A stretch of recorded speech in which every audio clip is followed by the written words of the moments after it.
9 अगस्त 2024 Brazil की एक local airline वो वापस लिनहास की फ़्लाइट 2283 मुख्तलिफ वीडियोज़ में आसमान से भयानक अंदाज में गिरते हुए देखा।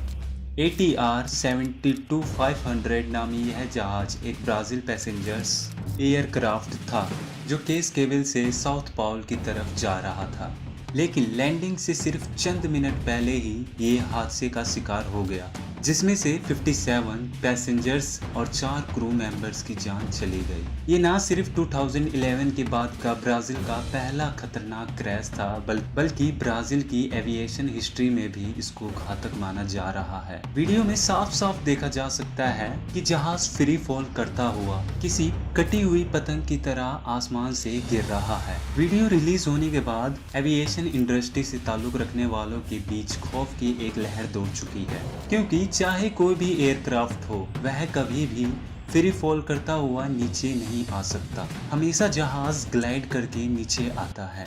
तो फिर आखिर वजह क्या बनी? इस बारे में अथॉरिटी की जानिब से इन्वेस्टिगेशन लॉन्च कर दी गई है, लेकिन क्रैश के चंद मिनट पहले ही ऐसा क्या हुआ जो शायद इस हादसे की वजह हो सकती है।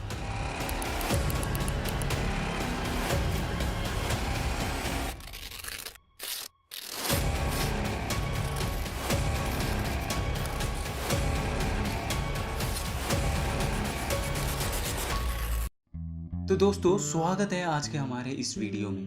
वो पास लिनहास ब्राज़ील की एक लोकल एयरलाइन है। इनके पास 8 ATR 72-500 एयरक्राफ्ट्स हैं। ATR 72-500 में तो टर्बो पंप इंजन्स पाए जाते हैं और इसके नाम में नंबर 72 इसकी सीट की कैपेसिटी को जाहिर करती है। इसको फ्रांस और इटली में एयरक्राफ्ट मैन्युफैक्चरिंग ATR की जानिब से बनाया गया, जबकि इस कंपनी में एयरबस का भी 50% शेयर है, जो अपनी टेक्नोलॉजी को ATR के साथ शेयर करता है। फ्लाइट 2283 का ATR 72-500 14 साल पुराना था, जिसको 2022 में वो लिनहास ने इंडोनेशिया की पलीटा एयर सर्विस से खरीदा था। जैसा कि पहले भी मैंने बताया था कि ये एयरलाइंस ज्यादातर सिर्फ लोकल डेस्टिनीज पर ही ऑपरेट करती है। फ्लाइट डेटा रिकॉर्ड के मुताबिक 9 अगस्त 2024 सुबह के 6:09 पर यह साउथ पोल से टेक ऑफ की और इसकी मंजिल थी 700 किलोमीटर वेस्ट के कैस्केवल तक। इसका ये ट्रिप तो बिल्कुल ठीक ठाक गुजर गया। इसने 2 घंटे 11 मिनटों के बाद सुबह 11:01 पर केवल में बिना किसी दिक्कत के लैंड कर लिया। फ्लाइट अपने शेड्यूल टाइम के हिसाब से पहले ही लेट थी और इसको कैस्केवल से पैसेंजर्स लोड करके वापस साउथ पोल भी जाना था। इसी वजह से अनलोडिंग के बाद जल्दी साफ सफाई का काम हुआ और ठीक 41 मिनट्स के बाद इसने कैस्केवल से वापस साउथ पोल जाने के लिए टेक ऑफ किया। जहाज में टोटल 57 पैसेंजर्स और पायलट समेत 4 क्रू मेंबर्स मौजूद थे।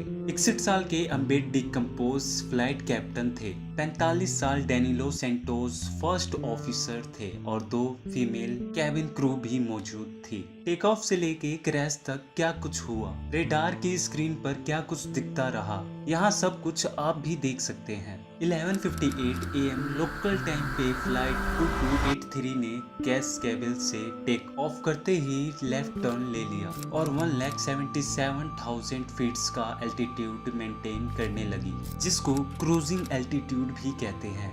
12:21 पे टेक ऑफ से 23 मिनटों के बाद 17,000 फीट का एल्टीट्यूड मेंटेन कर लिया गया। कैस्केवल से अगर साउथ पोलो अगर सीधा जाया जाए तो बीच में काफी बड़ा पहाड़ी सिलसिला आता है, जिसको अवॉइड करने के लिए तमाम जहाज या तो ईस्ट के पैसिफिक ओशन के ऊपर से जाते हैं या तो फिर प्लेन लैंड के ऊपर से होकर गुजरते हैं। फ्लाइट 2283 ने भी इस माउंटेन रेंज को बाईपास करने के लिए हल्का सा टर्न लिया और फिर सीधा साउथ पोलो की तरफ जाने लगी। रेडार के मुताबिक पहला 1.5 घंटा बिल्कुल नॉर्मल अंदाज में गुजरा, जिसमें जहाज का एल्टीट्यूड 17,000 फीट के आसपास ही था और ground speed 460 kilometre per hour थी।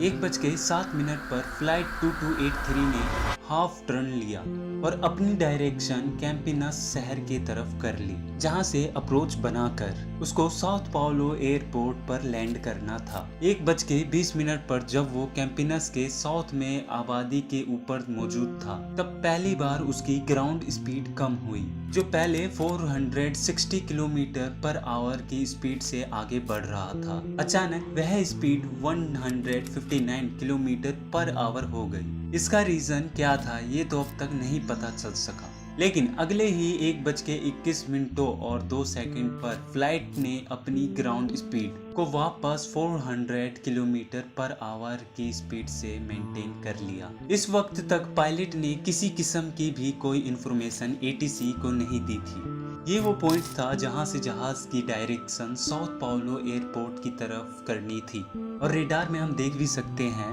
कि पायलट ने जहाज को राइट टर्न करवाना शुरू कर दिया, लेकिन सिर्फ 13 सेकंड्स के बाद 1:21 और 15 सेकंड पर जब वो टर्न कर ही रहा था कि अचानक पहले ग्राउंड स्पीड कम हुई और उसके साथ ही वर्टिकल स्पीड, यानी जिस स्पीड से जहाज नीचे या ऊपर जाता है वह कम होने लगी। रेडार में देखा गया कि 17,000 फीट के ऊपर उड़ने वाला जहाज 13,000 फीट पर मिनट की स्पीड से नीचे आने लगा, वो भी गोल घूमता हुआ।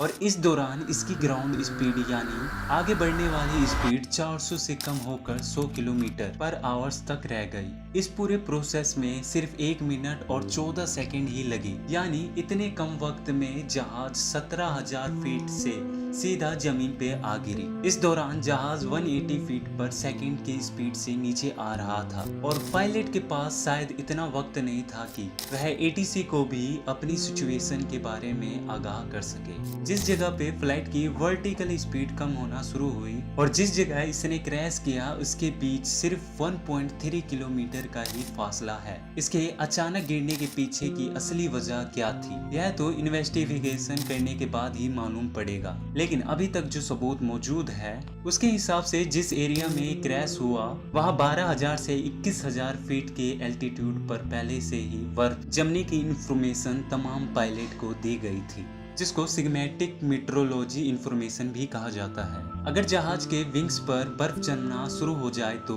ये काफी खतरे की बात होती है, क्योंकि बर्फ की वजह से जहाज की एरोडायनेमिक बदल जाती है और हवा जो उसको लिफ्ट देती है वह लिफ्ट काफी कम हो जाती है। बर्फ जमने की वजह से दूसरी दिक्कत यह भी होती है कि विंग्स, लेडर्स, एलिवेटर्स और एलेरस जो कि एयरक्राफ्ट के मूविंग पार्ट्स होते हैं उनके बीच बर्फ फंस जाती है और वो हिल नहीं सकते, यानी पायलट के इनपुट देने के बावजूद भी जहाज राइट या लेफ्ट नहीं हो पाएगा। इस चीज से बचने के लिए अक्सर मॉडर्न एयरक्राफ्ट में तो ऑटोमेटिक हीटिंग सिस्टम होता है जो अहम हिस्सों पर बर्फ जमने ही नहीं देता। कुछ एयरक्राफ्ट तो ऐसे भी होते हैं जिन पर फ्लाइट से पहले ही एक खास किस्म का केमिकल स्प्रे किया जाता है जिससे बर्फ जम नहीं पाती। ATR 72-500 में मुख्तलिफ किस्म के डी आइसिंग सिस्टम इंस्टॉल है।